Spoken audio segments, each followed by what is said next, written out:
شو هالحكي اخي؟ امتى فقدتهم؟ الصبح والله يا اخي. هلا انا وعم ضبضب اغراضي دورت عليهم ما لقيته. وانت بتعرف يعني انا جاي مشان اروح لعند الدكتور، وهدول المصاري ما معي غيره. طب اخي قديش المصاري؟ قديش بيطلعوا؟ $200. 200 دولار. اتكل على الله اخي، هلا بنلاقيهم، هلا بندور عليهم. اهلين هدى. اهلا حبيبي. هدى فراس اخي مضيع 200 دولار، فهلا بندور له عليهم سوا اذا سمحتوا. ايه سلفي وين ضيعتهم؟ عم قله لفؤاد يعني بين الاغراض بشنطايتي، ما بعرف بجوز واقعين هون او هون. بسيطة بسيطة.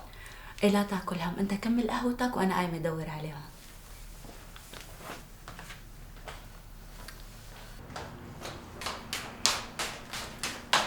لقيتهم سلفي، لقيتهم، تفضل.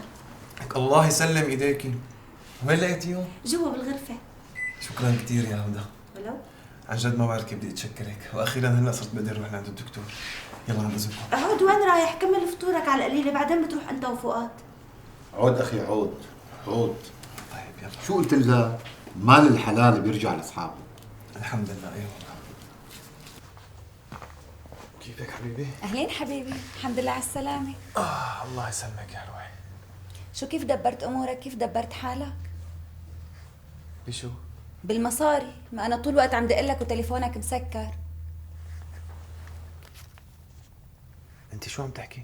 إيه هدول انا كنت نسيانهم هون؟ إيه كنت نسيانهم بالبيت.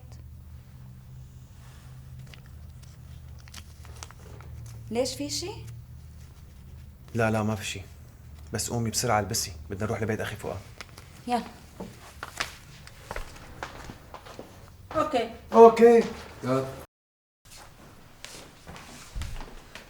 اهلا وسهلا، اهلا وسهلا، تفضلوا. يزيد فضلك. اهلين اخي اهلين. أهلين فيك يا أخي.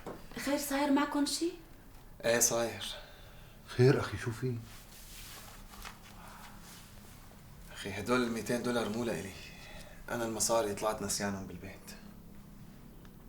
إيه وهدول المصاري لمين؟ الصراحه انا وقت سمعت انه سلفي ضايعين مصرياته رحت لعند جارتنا ام رامي وتدينتهم، خفت نتهم فيهم لانه هو جاي لعند الدكتور. لا يا مرت أخي شو هالحكي هذا؟ أنا بدي شك فيكم؟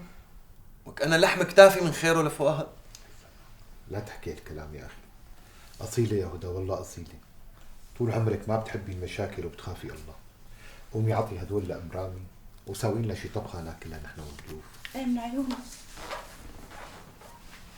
اهلا وسهلا.